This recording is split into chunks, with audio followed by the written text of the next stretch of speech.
अॼु मुंहिंजे वालिद साहब ॾाॾे ऐं चाचे जे क़त्ल केस जो फ़ैसिलो आयो। 8 सालनि ताईं मुंहिंजी जिदोजहद रही, मूं इंसाफ़ जे लाइ हर दर खड़कायो। अॼु जेको फ़ैसिलो आयो यकीनन इंसाफ़ ऐं कानून जो जनाज़ो कढियो वियो ऐं समूरी सिंध ॾिठो। हैरानगी हिन ॻाल्हि ते आहे, हिन फ़ैसिले ते आहे त 8 जवाबदार ऐं 8 जवाबदारनि खे बाइज़त बरी कयो वियो। हीउ हिकिड़ो ज़िद वारो फ़ैसिलो, सरदारनि जी ज़िद खे मञियो वियो, सरदारनि जी ज़िद खे क़बूल कयो वियो त सभई जवाबदार आज़ादु थिया आहिनि। सभु सम्झी सघनि था, सॼो शऊर ॼाणे थो त 8 जवाबदार, 3 क़त्ल थिया आहिनि, 3 माण्हुनि जा असां जनाज़ा खया आहिनि ऐं उन में 8 माण्हुनि खे बाइज़त बरी कयो थो वञे। छा केरु एतिरो बेवकूफ़ हूंदो आहे त पंहिंजे 3 प्यारनि जे क़त्ल केस में 8 नाला फॉल्स इम्प्लीकेट कनि? छा को एतिरो बेवकूफ़ हूंदो आहे 8 नाला जेको आहे सो अहिड़े क़िस्म जा ॾिना वञनि जेके मुलविस ई न आहिनि क़त्ल में?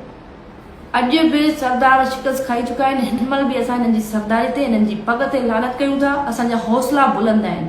हिननि जी भुल आहे असांखे ड्रिजाइण, असांखे हीसाइण, असांखे धमकाइण। असां इंशाल्लाह बीठा हुआसीं, बीठा आहियूं, बीठा रहंदासीं। इन केस खे, इन फ़ैसिले खे असां इंशाल्लाह चैलेंज कंदासीं। हाई कोर्ट, सुप्रीम कोर्ट, हर प्लेटफॉर्म असांजे लाइ आहे। वेंदासीं, इंसाफ़ असांजो हक़ आहे जेको असां विड़ी बि वठंदासीं। इंशाल्लाह असां पुर उमीद आहियूं त असां जेको आहे सो ज़ालमनि खे शिकस्त ॾींदासीं। हीअ जिदोजहद जारी सारी रहंदी।